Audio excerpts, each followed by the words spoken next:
This is a Willets Point Shea Stadium bound 7 express train. The next and last stop is Willets Point Shea Stadium.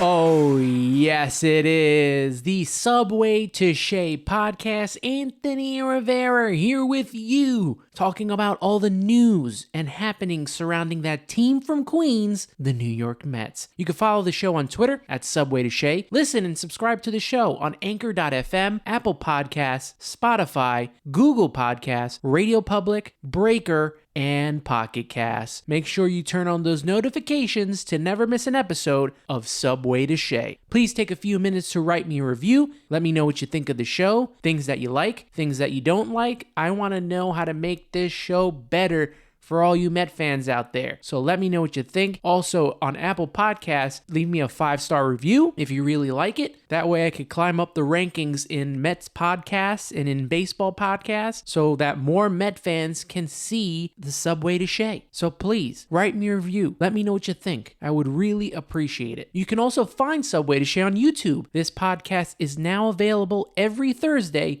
on the HSP Network. Catch me alongside new podcasts like The Bullpen with DA, Third Floor Lounge, which covers the NFL and NBA, and Sus Talk. Just search High Spot Podcast on YouTube or youtube.com/highspotpodcast and make sure to subscribe today. Coming up in just a little bit, Mattew Tutrone. He'll be joining us shortly to talk about his apparel and clothing company called 1986. Now, I found out about 1986 through Twitter and a shirt that Alex Cohen was wearing, Steve Cohen's wife, saying you gotta believe in Uncle Steve, and that shirt came from Mattew Tutrone. So we're going to talk to him in just a little bit about his company, about his fandom of the Mets, and about the 2021 Mets and his initial impressions so far. Now, it's been a heck of a roller coaster week. Since the last time I came on the air, so much has gone down.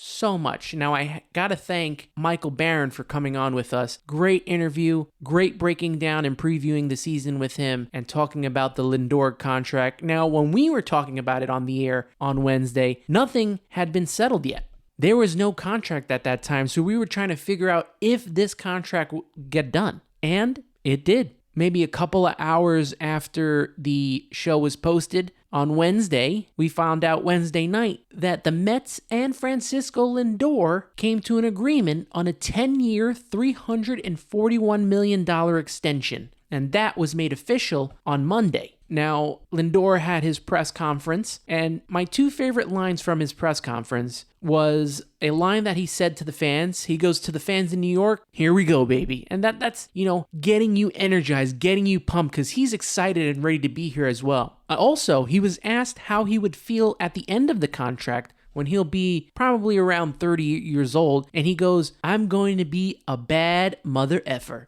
You got to just love his energy and enthusiasm, right? He just, radiates positivity with his smile and the way he plays on the field and his leadership intangibles. If and when he produces, the Mets fans are going to go nuts. On that field, when he hits a big home run or he makes a big defensive play, the fans are just going to love and eat up all of it.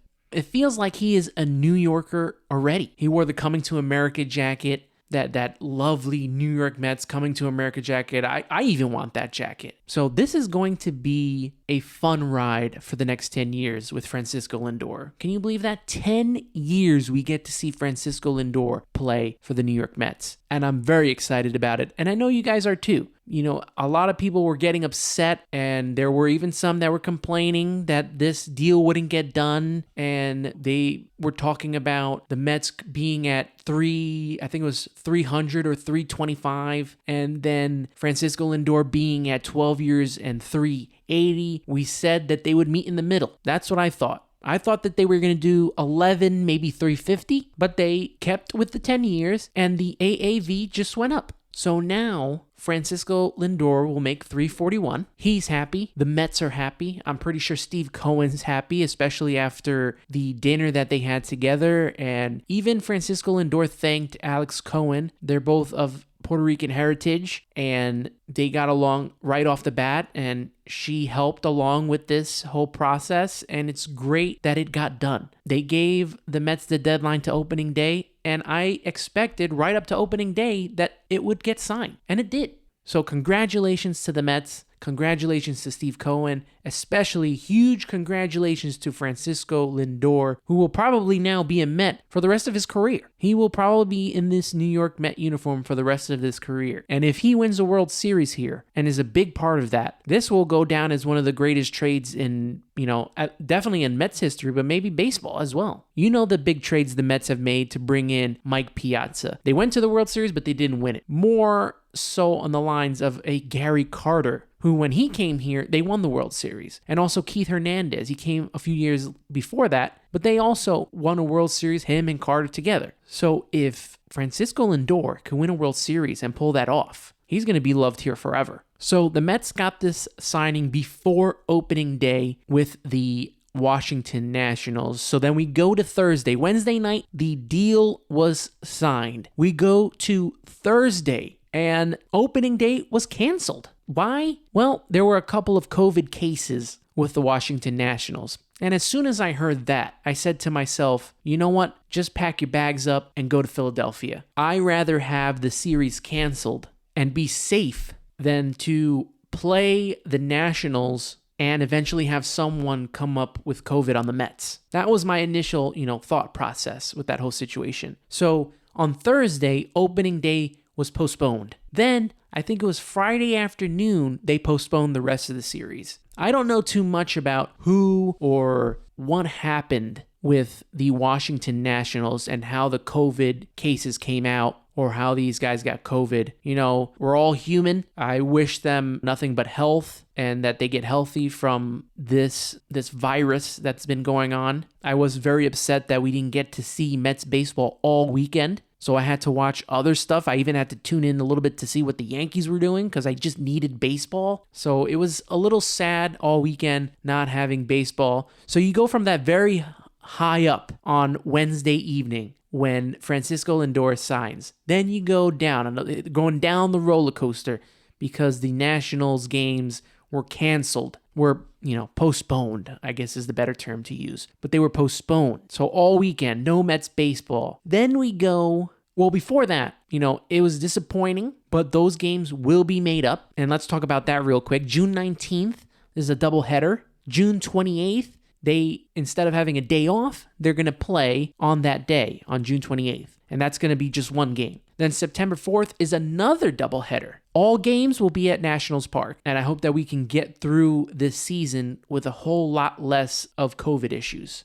I'm surprised that we're going 162, because if a team needs to be out for a week or two, there's only so much days in the year that you can block off this stuff. When you did the 60 games, at least you had some time here and there to, move the schedule around. You don't have that much time to do that. But, those are going to be the rescheduled games. You'll get 2 sets of doubleheaders, and then the Mets will play on June 28th, which was originally supposed to be a day off. So let's continue on this roller coaster ride that's called the New York Mets. Opening day Monday against Philadelphia. Jacob deGrom is on the mound. And you're thinking to yourself, this is going to be awesome.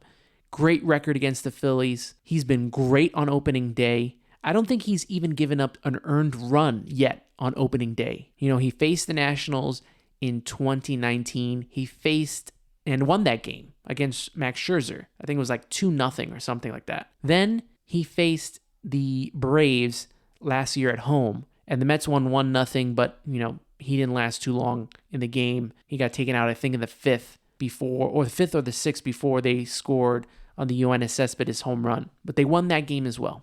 Now we go to Philadelphia on Monday. Jacob deGrom on the mound going up against Matt Moore, journeyman Matt Moore. and the Mets lose the game 5-3. Now, deGrom was brilliant. 6 innings pitched, 0 runs, 7 Ks on 77 pitches. Not to forget that he was most of the offense that night. He had a RBI on 2 hits. The big problem with this game, and a lot of Met fans, including myself, were frustrated with Luis Rojas for taking him out. On 77 pitches, he could have at least gone through the 7th. Now, I know they both agreed for him to come out. And, you have to trust Jake and his body and how he feels, ultimately. But I don't fully agree that it was just that reason only. They both agreed that with the 10-day layoff that he should only go 6 innings. Now, I guess I understand that, but what does innings really have to do with the way he feels? Why is it not the pitches? I don't know if it was on the broadcast or someone said that Jake would go up to 100 pitches, and he was only at 77 through 6th. There was one inning where he had 9 pitches, so why couldn't he go out for one more? I just don't understand the thought process with this for Luis Rojas. And I know people are saying, well, if he would have pitched the 7th inning, Trevor May and Aaron Loup would have came in the 8th anyway. Well, that's fine. But now you're burning some of your bullpen when you didn't have to. Miguel Castro came in the 7th, and he had a pretty good 7th inning, got out of that unscathed. But now you used him for no reason, when you could have had Jake pitch one more, even if he just started the inning. You never know if he would have got out with another quick 9-pitch inning, and we'll never know. So he comes out of the game, and now 3 innings has to go to the bullpen, which most Met fans are worried about anyway. 2 people that I weren't worried about were Aaron Loup and Trevor May. Now, they blew the game. Trevor May had a rough inning, but I liked what I heard from May after the game. He took a lot of responsibility for the loss. I think he's going to be fine. He came back Tuesday night. He struggled a little bit, but ended the inning with 2 strikeouts and not giving up any runs. So I think Trevor May is going to be fine, and Aaron Loup as well. But when you have the best pitcher, not only on the Mets, not only is he the ace of the Mets, but he's the best pitcher in baseball, and it's not even close. When you have him on the mound, and he is cruising, why not give him the 7th? Why are you taking him out in the 6th? I feel like it should be by the pitches, not by the innings. If he had 80, 90 pitches in the 6th, understandable, take him out. But he only has 77 pitches. Why couldn't he go to the 7th? And even if they took him out mid-7th, I don't know. I may be nitpicking because it's early on in the season, but I know a lot of Met fans were frustrated with this, and so was I. I'm a Met fan.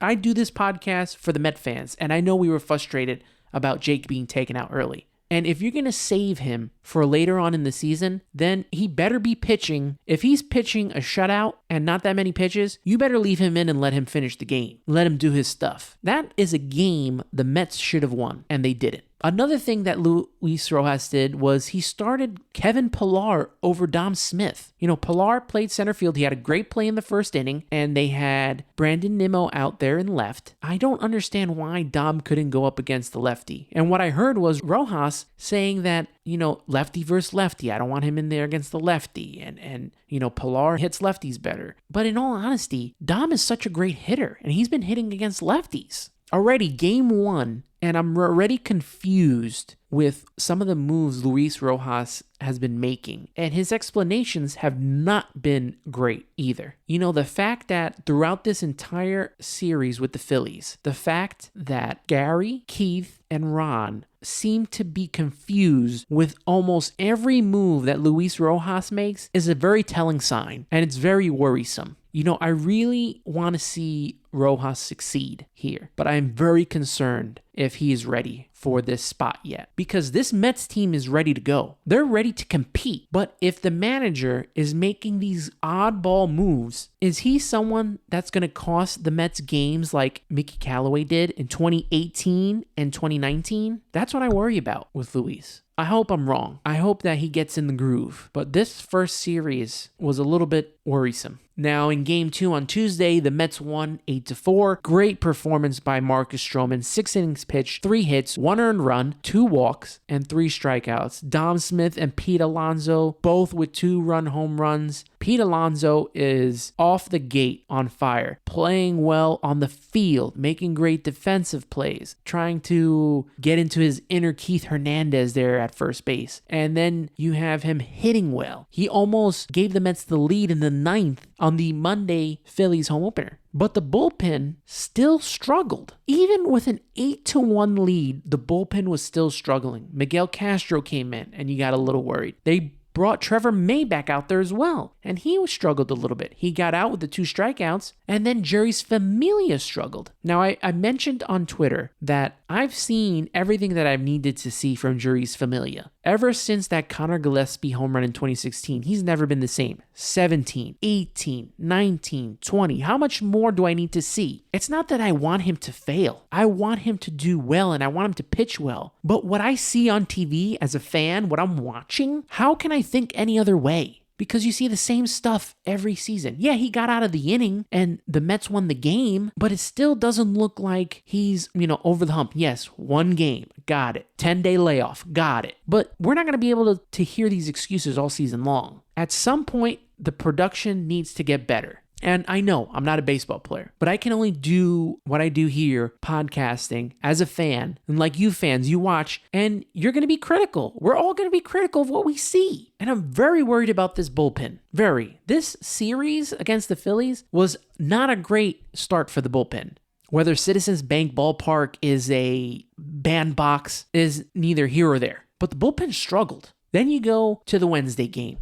Mets lose 8-2. Rough first inning for David Peterson, gave up 4 runs, a homer by Rhys Hoskins, and also a 3-run home run by Bohm. To be in the first inning was a rough watch. But Peterson settled down, and I'm not worried about him at all. He will come back from that. He struggled last year against Philly, and he struggled in the opener against Philly. You could tell he was just a little too energized because James McCann had to calm him down. Even Francisco Lindor had to talk to him. And that's the leadership, the intangibles from a Francisco Lindor we mentioned earlier. And also James McCann also bringing his leadership in there. And McCann had some type of few days behind the plate, trying to corral so many wild pitches. His pitch framing was great. I thought he did very well behind the plate. And a very huge upgrade over Wilson Ramos. So the Mets lose the game 8-2. Peterson rough first. I think he'll be fine, like I said before. Pete Alonso still hot on RBI single, but the Mets offense struggled today mightily. 14 men left on base, 1 for 12 with the runners in scoring position. What does this remind you of? It reminds you of last year. The Mets struggled last year with runners in scoring position.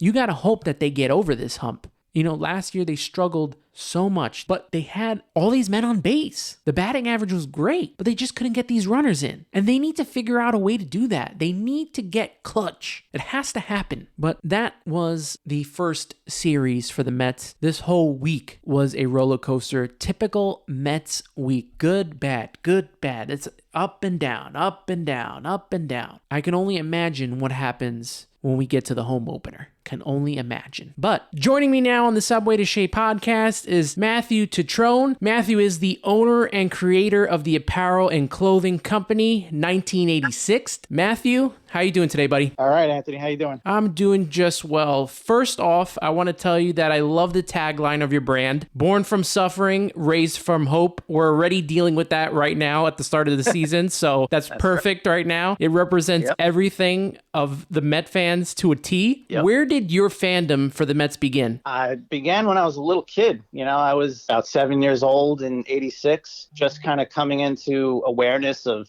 things like sports, and it was right place, right time. I remember I was carving pumpkins during the World Series with my family and watching Game 7 of '86 and running back and forth to the living room. We went nuts when they won. It was started back then. My mom was a Mets fan. Her dad, my grandfather, was a Dodgers fan, and obviously when they left, he became a Mets fan. So it's the same story as a lot of people in the New York area. So now I assume that the 1986 Mets pants, like you were talking about, had a lot to do with the naming of the company. Is there any other story behind that whole naming of the company?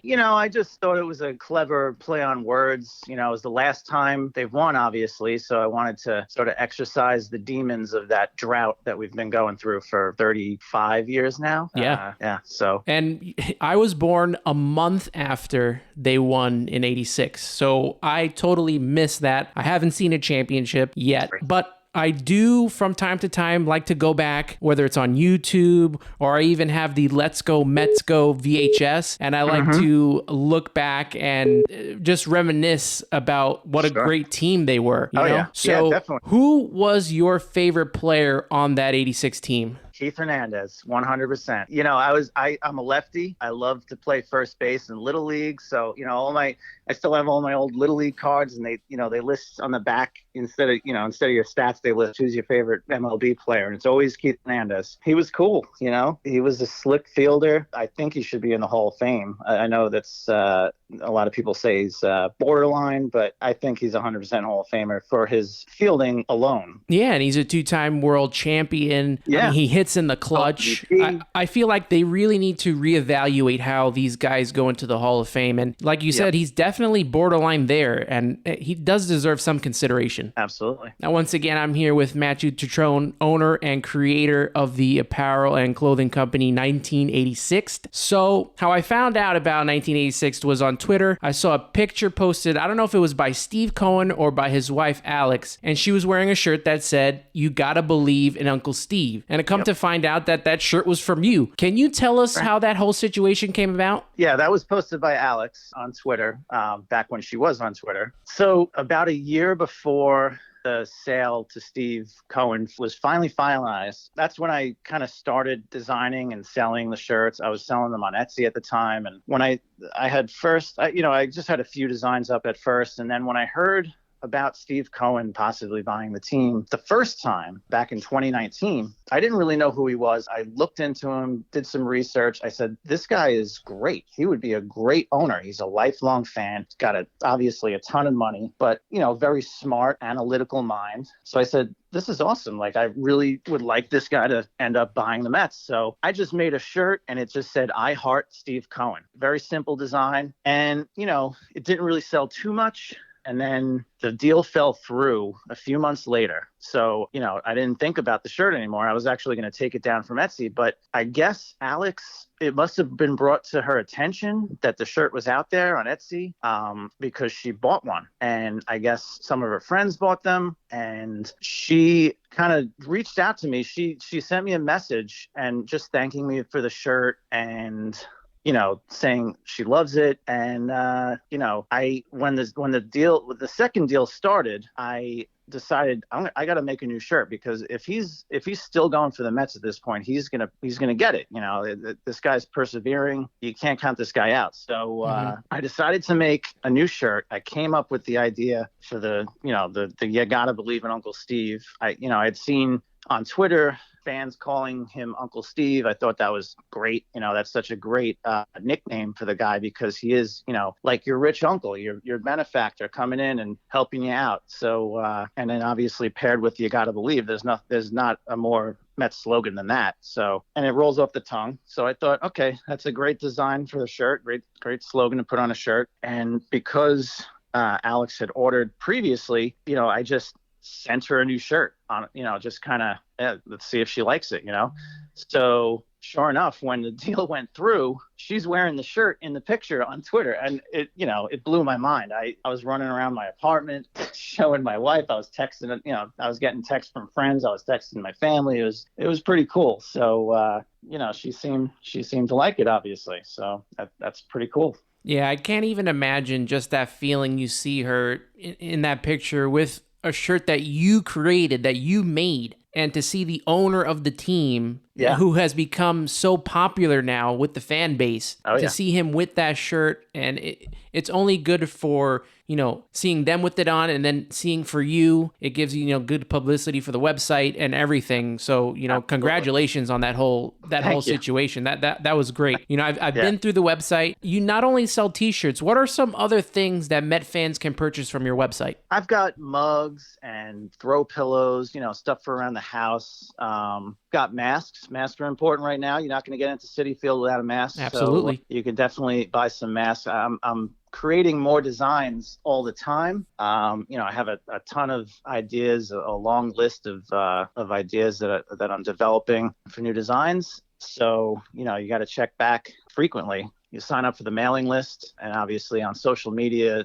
I'm always posting new designs and stuff. So yeah, I have some framed pieces of art, I think, up there too, that you hang up in your home. So, but the main thing is t-shirts and sweatshirts, hoodies, things like that, stuff that you can wear around, wear out to the game. So what is your favorite, I guess, design or logo that you came up with, or one that's been popular so far? Is it the You Gotta Believe Uncle Steve, or is there something else that you really like? You Gotta Believe in Uncle Steve's a big one for sure. I mean, that's the one that really that was my breakout, so to speak. But the very first design I ever came up with was sort of just, I came up with I would post it with my friends, just, going back and forth on social media during a rough Mets season. But it's the design that says "Welp." I came up with it. Obviously I took the M from the Mets logo, I flipped it upside down to make a W, and then wrote out the rest in the similar script to the Mets script logo. And it constantly cracks me up because it encapsulates so much of what it is to watch the Mets over the years. It's just like, well, it's you're watching the game that they got a 2-0 lead going into the 7th. Well, yeah. A lot of that, a lot of sighing, a lot of just bewilderment. Yeah, exactly. So that's one of the things I try to capture with the designs, just all the different moods that we go through as Mets fans, from the frustration, so, sometimes a little bit of anger, but also excitement. The LFGM obviously is a big, thing with a lot of fans.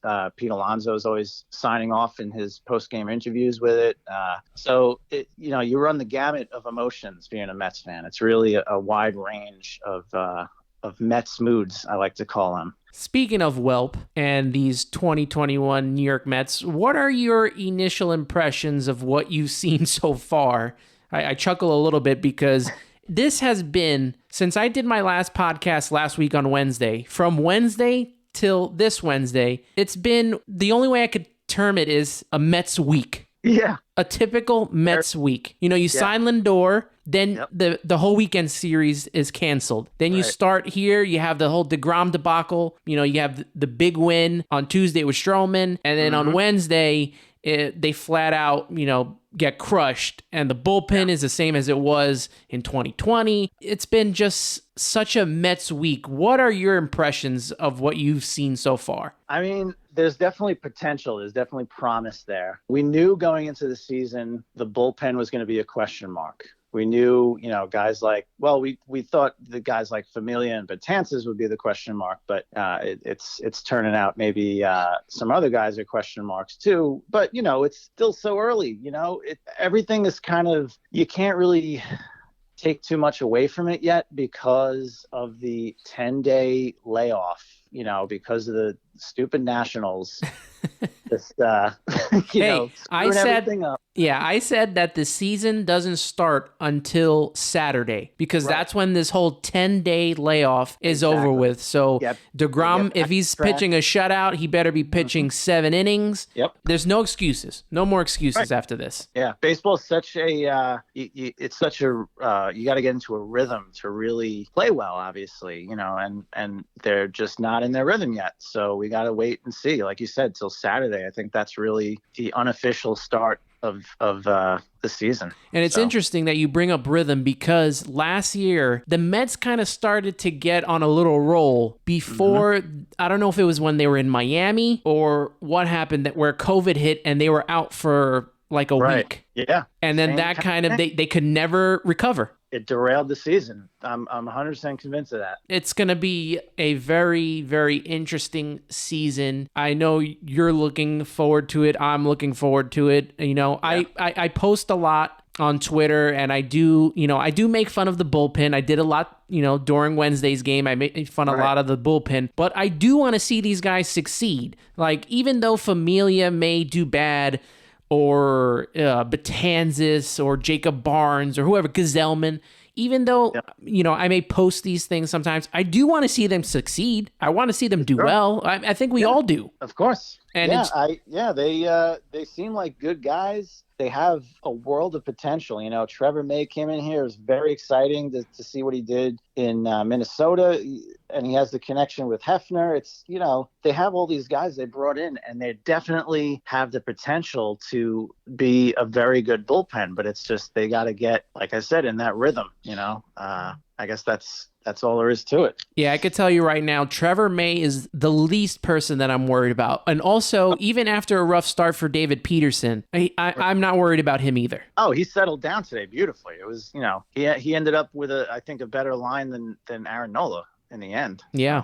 So Matthew, before I let you go, let everyone know where they connect with you on social media and where they can buy, the merch from 1986. We talked about it, but let them know where they can get in contact with you and buy the stuff. Sure. So on social media, on Instagram and Twitter, I'm at 1986. That's 19 spelled out. The number's 86 and a D. And actually, it was Wayne Randazzo mispronounced it when he was doing that Q&A, that Twitter Q&A with Steve Cohen. He said it was 1986D and made a little quip. I guess A, B, and C were taken. So yeah, you can't miss those specific little points when you're typing in the website. So sure. And then my website is 1986d.com, 1986.com. Wow. Matthew, I can't thank you enough for joining the show. I really appreciate it. Let's do it again sometime. We'll even just to, recap the week that is, we'll do this again. Maybe you can come on, co-host, and we'll just talk it up for, what's going on with the Mets that week. And hopefully it's more positive than negative. Hopefully we can leave the whelps out of the weekly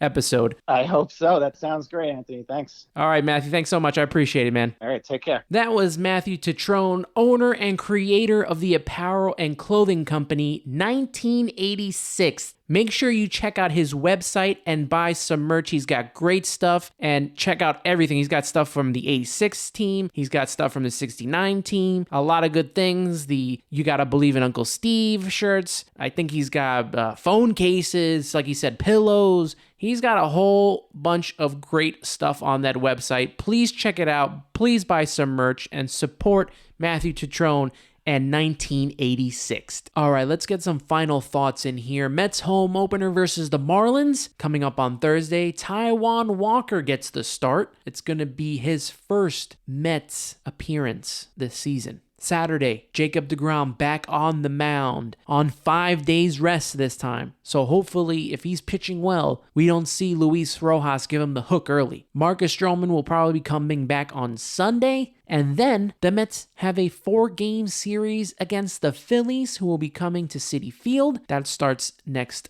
Monday. We talked about Lindor's contract, and now it's time to shift focus onto other extensions. Will Michael Conforto get one? Will Noah Syndergaard get one? Because we're going to need more pieces in the rotation once Syndergaard becomes a free agent and Marcus Stroman possibly becoming a free agent. That leaves 2 spots open in the rotation. So the Mets need to decide if they're going to have Syndergaard come back. And what do you do, like I said, with Michael Conforto? They did not do any real serious talks during the spring because they were focused on Francisco Lindor. So I don't think that the Conforto camp with him and Scott Boras have put a deadline on the Mets, but we'll see if this gets done during the season, whether it gets done during the offseason, or if the Mets just let Michael Conforto go. We'll see what they decide to do.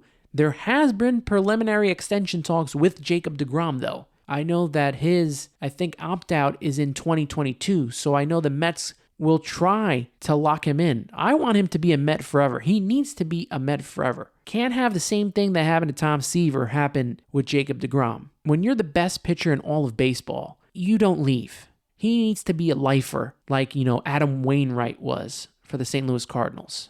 Tom Seaver could have been a lifer, but that front office ruined it. Dick Young ruined it. I hope that doesn't happen here, and I don't think it will because Steve Cohen was a huge fan of Tom Seaver, and I think he understands the process, especially not only being the owner of the Mets, but being a Met fan. So I hope those talks escalate, not maybe during this season, but maybe during next season that we start thinking about this. All right, I'm going to wrap up the show here. Please take a few minutes to write me a review and let me know what you think of the show. Stuff you like, stuff you don't like. I want to know how to make this show better each and every week for you Met fans out there. So if you could do me a favor, you can go on Apple Podcasts, leave me a review, give me 5 stars, help me to climb the rankings in the baseball and Mets podcast world. I want more and more Met fans listening to this show each and every week. You can follow the show on Twitter at Subway To Shea, listen to the show and subscribe on Anchor.fm, Apple Podcasts, Spotify, Google Podcasts, Radio Public, Breaker, and Pocket Cast. Turn on notifications to never miss an episode of Subway To Shea. You can also find Subway To Shea on YouTube. This podcast is now available every Thursday on the HSP Network. Catch me alongside new podcasts like The Bullpen with DA, The Third Floor Lounge, which covers the NFL and NBA, and Sus Talk. Just search High Spot Podcast on YouTube or youtube.com/High Spot Podcast and make sure to subscribe today. And do me a favor, listen, subscribe, share, and review Subway To Shea. And as always, we sign off saying, let's go Mets.